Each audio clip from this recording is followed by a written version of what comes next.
Well, new season, new expectations, and the summer transfer window is still open, but Liverpool has already spent $341.8 million during this time, the most amount spent by any Premier League club this season, this summer transfer window. Now, Chelsea aren't too far behind, though, with $325.4 million. Manchester United behind them with $267.3 million, and Arsenal $260.9 million spent. Now, Man U and Arsenal are very close to the amount that they've spent during the summer transfer window, but is the pressure the same for Mikel Arteta and Ruben Amorim? Kupo, do you feel like one of these managers has a bit more pressure than the other heading into this season? I think they're both experiencing pressure coming into the season, but a different variety. Arsenal now for seasons have come so close, with Arteta finally settling in second after finishing last season, which is a disappointment largely, right? But with Amorim, there's been so much pressure, so many bad snippets and quotes from last season that will follow him into this season. And I think expectations now are high because he's now had a full season to settle in. They've had new signings. There's this expectation to have this refreshed side that will not be finishing the season in 15th. I think that he needs to come out guns blazing against Arsenal. However, I think that right now more of the negative pressure is probably upon Ruben Amorim. I'd say it's on Arteta.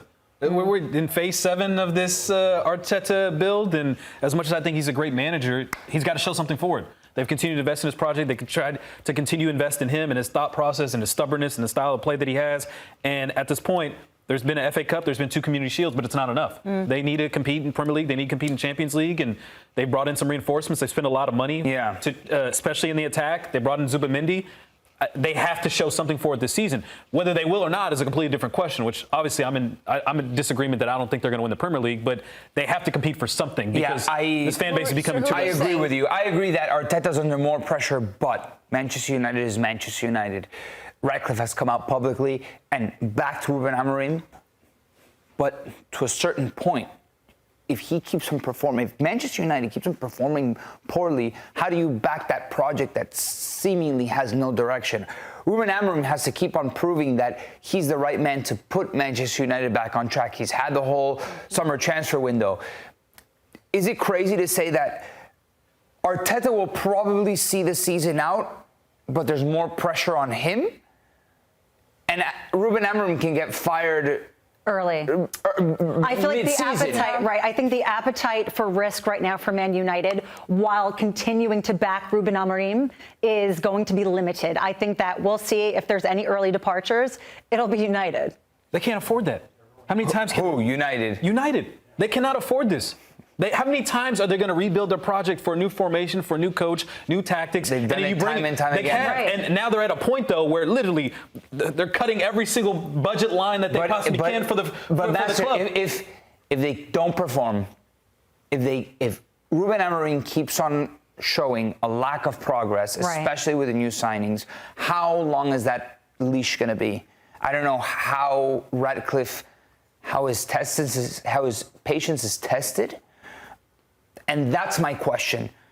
I really genuinely do feel like he's backed Ruben Amorim, but at a certain point, the balloon's just going to bubble so big that it's going to burst. Whereas Arsenal, from the get-go, Arteta has more pressure because of course you have to deliver all of these promises with the new signings, and he got what he needed, and it is the phase IDK. You need to deliver. Yeah, I agree with that. I think if there's any good faith there, it's that he's shown marked progress, and I think that Ruben Amorim hasn't had that. There haven't been early positive indicators, and he's going to need to do that this season. Yeah. All right. Well, new faces for both of these clubs, whether you think it's Arteta or whether you think it's Man U or Arsenal, that have the more pressure in terms of managers with Arteta and Amorim. But taking a look at the starting 11s for both of these clubs, who do you guys think, for the new faces, is going to make the biggest impact this season? That is a great question. I'm obviously... It's a big question to digest because there's a lot to consider. On two sides, Zubamendi, I think, will have the biggest impact for Arsenal. I think he's going to be one of the best signings in the summer because it allows Arsenal the opportunity to attack in the middle, which has been their biggest weakness points. They've always had to pivot and work off of the wings and build off of the wings because they haven't had a holding midfielder that can break lines, and that's something that Zubamendi does really, really well. Here, it's that top trio that you see, Cunha, Mbamo, Sesko. I'm still trying to figure out how that's going to work out because essentially you've got 3 number 10s with Bruno dropping back as a defensive midfielder, but he can come in and attack as well. So how are these 3 guys going to work together with Bruno to create some sort of attacking force? These are all great players, don't get me wrong. I'm just trying to still figure out how is this going to work. A lot of overlapping movement in the middle, and then you're going to have the wingbacks with Dorgu and Amad Diallo trying to draw defenders out of position. So it's a lot of talent. I just don't know how it's going to look per se on the pitch. Totally agree on the Zubimendi side of things. As for Manchester United, that top 3, people in England are talking about that they overperformed their XG, every single one of them last season. And sometimes I am a fan of stats, sometimes I'm not, but when I look at this front 3 that's never played together, they've been chosen to be the answer for Ruben Amorim and to be the answer for Manchester United. Just score, get going. You know, you don't have that much time to figure it out. This is a team that's not afforded that type of patience. Figure it out. These guys have a lot of pressure on them to deliver, to click, to understand each other, to build that chemistry in order to be competitive. Manchester United was not competitive. That's embarrassing for a club like Manchester United, the standard of Manchester United. You need to be a team to beat, and they're a team that's constantly beaten. Yeah, I mean, they need to restore their name as a big club. This is embarrassing at this point. I think for me, United overall have a lot more to prove with some of the changes that they've brought in, which are all positive, is how quickly can they acclimate, play together, build chemistry. More questions on this side of the pitch than this side. I'm really excited to see Gyökeres and Odegaard link up and see how well they play off of each other and just how that relationship builds and what else we see that might be some of the more beneficial unexpecteds out of this Arsenal side. I think they arrived toward the end of the season as a really polished product, more so than we've seen. And so I want to see that continue on, but with the added boost. Wait, Odegaard and Gyökeres have the potential to be the best Scandinavian connection in the history of the Premier League. I'm just trying to think of 2 other Scandinavian, like a Dane with a Swedish. I'll think about it. You know who might know about a Danish connection or a Scandinavian connection? Geoff Shreeves. Geoff Shreeves, thanks for teeing that up for me, Nico. We're going to bring in our CBS Sports EPL correspondent, Geoff Shreeves, into the conversation. Geoff, I know that you have Liverpool winning the league this year, so you don't have that faith in Arsenal. So do you think that there's one manager between Amorim or Arteta that's got more pressure on them this season?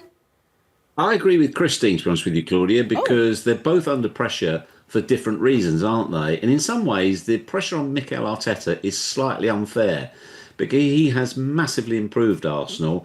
Yes, they finished second for the last 3 seasons, but, you know, it's a pretty high bar, isn't it? They're one place away.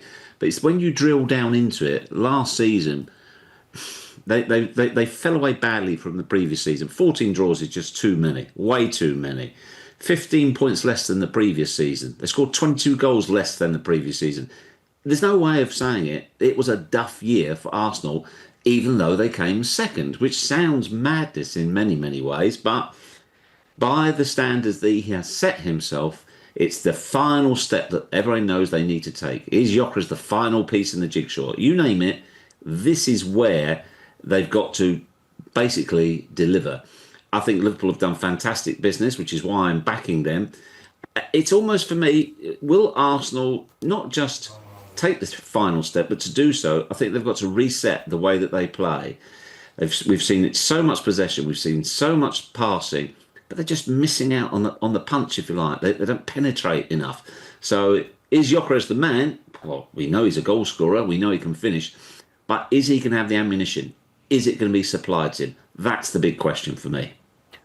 Geoff, the fan base has kind of already been split, though, in terms of the trophies aspect and Arteta's project. But if they go another season without a trophy, like where do you feel the fan base would be at that point with Arteta and his standing? Because I agree with you, he's one of the best managers in the world. But at some point, it feels like the pressure is bubbling up within the fan base, and it's only a matter of time if there's not another season where a lot of them turn on him.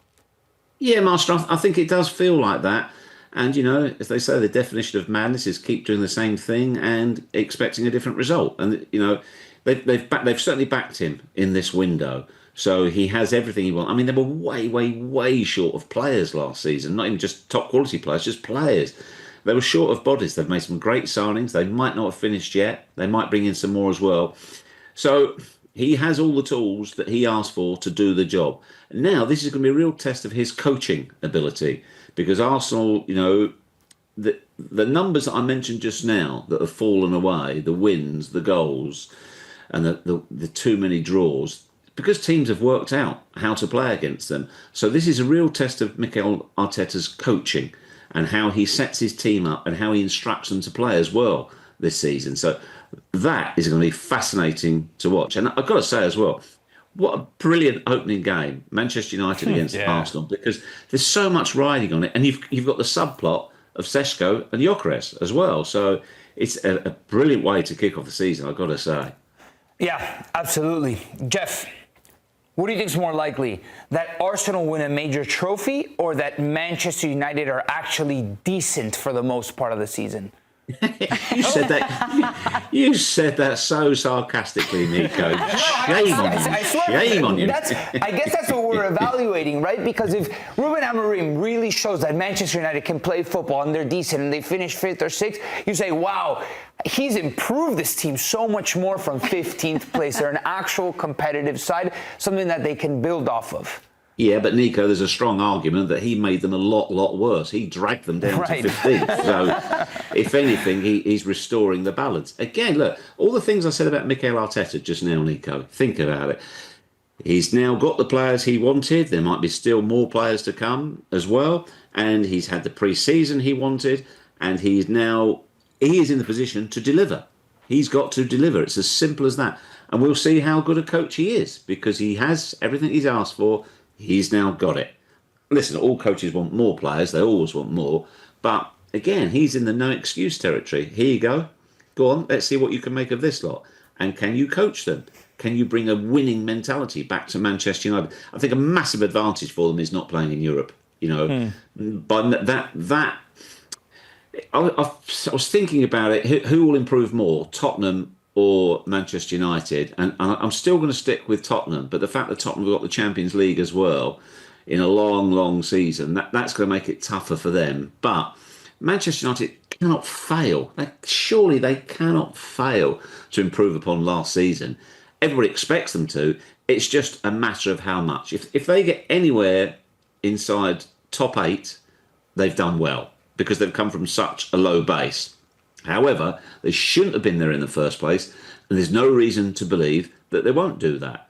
And if they get a good start on Sunday, crazy as it sounds, it's hugely important. When you can get that first win, and if you can win at home on the opening day, all the new signings there, all the fans are excited, it just breeds a confidence, and then you can start building momentum. So it's a huge game, an absolutely huge game this early in the season. Jeff? Who's winning this in your eyes? Do you know, I think it's going to be, Christine, it'll be difficult to tell, because teams don't tend to be properly fully fit until about a month into the season, or 6 weeks. So they'll still both be a work in progress. Again, if we go back to the 2 number 9s, how quickly will the players around them be able to read their runs? How will they be able to read the players, and when they're going to put that ball through as well? I'm excited by the potential Manchester United front 3, Cunha, Mbeumo and Šeško. That's going to be fascinating to watch. Gyökeres as well. Who's going to supply the bullets for him? And how much will he stretch the back line of Manchester United? Of course, in Ruben Amorim, his former coach, he knows everything about him. He knows exactly how to play against him, because he played for him for so long. So there's so many subplots to Sunday. It's a great curtain raiser, if you like.